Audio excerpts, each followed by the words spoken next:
Yes, 8th class. Good morning to all of you. So we were doing chapter 11, mensuration. We have done up to question 4 of exercise 11.2. So now I'm taking your question 5. The diagonals of rhombus are 7.5 centimeter and 12 centimeter. Find its area. अब rhombus हमारी कैसी figure होती हैं? एक तो इसकी चारों sides equal होती हैं, चारों साइड्स इक्वल होती हैं,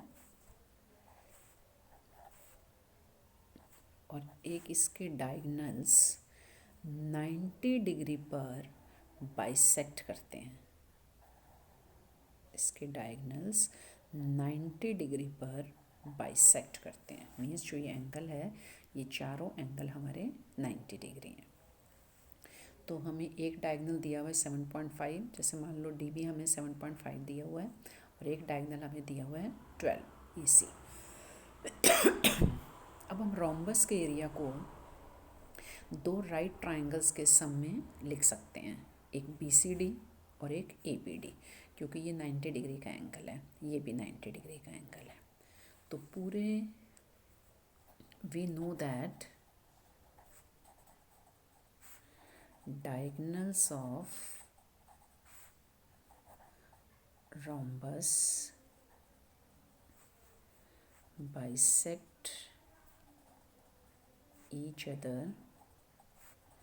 at right angles. So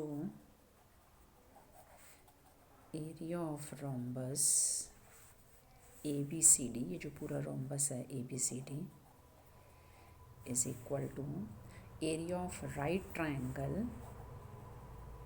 area of right angle triangle, एक ये ऊपर वाला ट्राइंगल होगा BCD प्लस एक ये नीचे वाला ट्राइंगल होगा ABD।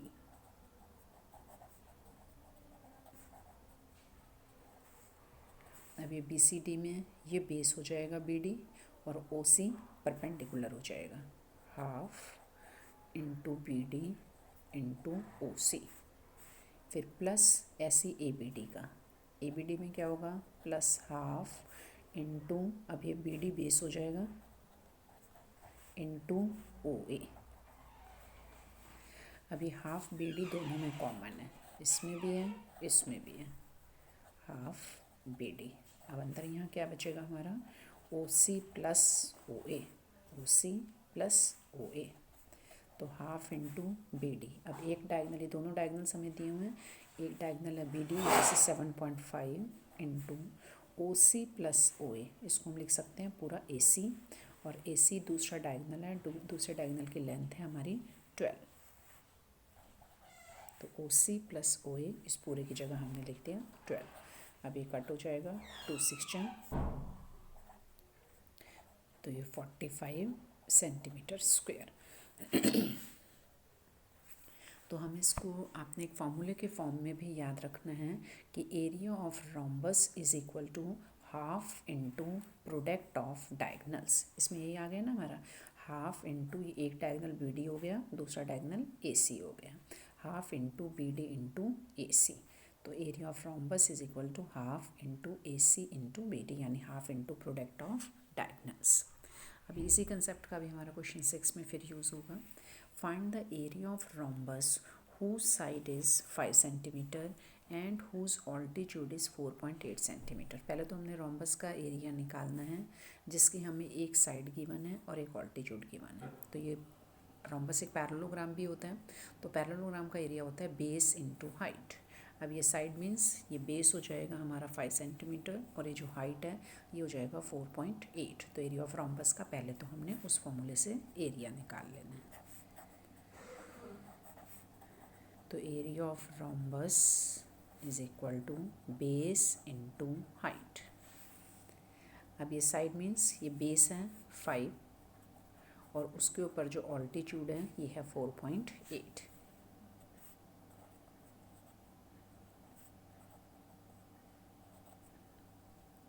तो एक तो हमारा एरिया आ गया 24 centimetre square.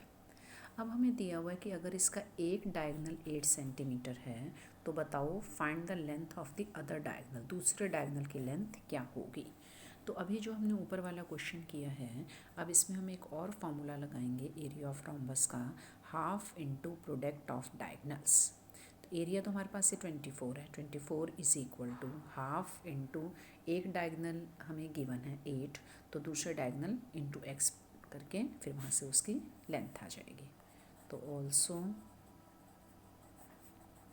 Area of rhombus is equal to half into product of diagonals, diagonal D1 means एक डायगोनल है, इंटू D2 मतलब दूसरा डायगोनल है। और ये जो एरिया है आप यहाँ एरिया डाल दो, 24 is equal to half into, अब एक डायगोनल 8 है, दूसरा डायगोनल को चाहे D2 ही रहने दो या x बना दो, वेरिएबल एक है, एक ही बात है। अब ये 2 इधर डिवीज़न में है, ये इसके साथ मल्टीप्लाई होगा, 8 मल्टीप्लाई है, ये डिवीज़न में होगा, तो यहाँ से ये D2, 8 1 ज़ा 8, 3 ज़ा, सो 3 2 ज़ा 6, so therefore length of other diagonal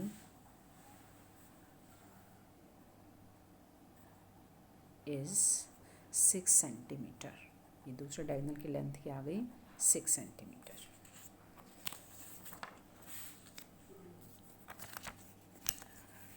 अब है Mohan wants to buy a trapezium shaped field, वो एक ट्रेपेजियम शेप्ड फील्ड खरीदना चाहता है। Its side along the river is parallel to and twice the side along the road. अब trapezium की जो एक साइड है वो तो रिवर के पैरेलल है, और जो दूसरी साइड है वो रोड के पैरेलल है। तो जो रिवर के साइड है वो साइड रोड के पैरेलल वाली साइड का ट्वाइस है। इस side along the river is parallel to and twice the side along the road। तो हम क्या मान लेंगे, पहले हम side, let side along the road मान लेते हैं, रोड के along जो साइड है वो x मीटर है, तो जो रिवर के along है वो 2x हो जाएगी।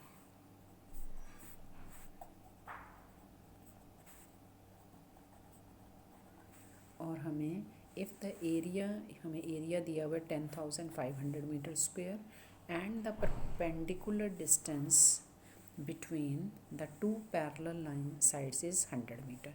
ये जो distance between two parallel side है ये परपेंडिकुलर है, तो h जो हाइट हमें दी हुई है वो 100 दिया हुआ है, और एरिया ऑफ ट्रेपेजियम दिया हुआ है 10,500 मीटर स्क्वायर।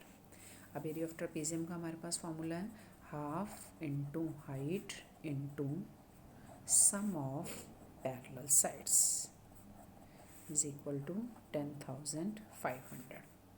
अब हाइट हमें गिवन है 100 और पैरेलल साइड्स एक x है, एक 2x हो जाएगा, इज इक्वल टू 10,500। अब ये आ जाएगा 50 into 3x is equal to 10,500। तो x इज इक्वल टू 10,500, ये डिवाइडेड बाय ये 50 इंटू 3 इधर मल्टीप्लाई में है, तो ये 50 इंटू 3 ये डिवीज़न में हो जाएगा।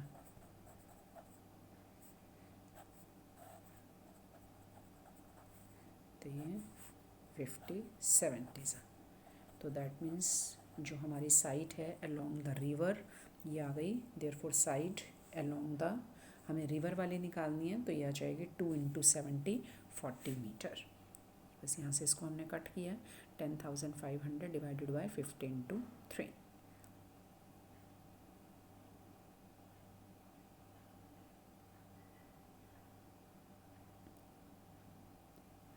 इसको हमने यहाँ कट किया है, 10,500 इंटू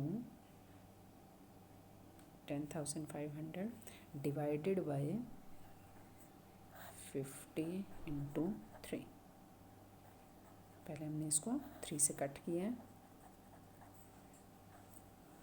तो फिर ये आ जाएगा 5 7 सा, तो ये 70 मीटर।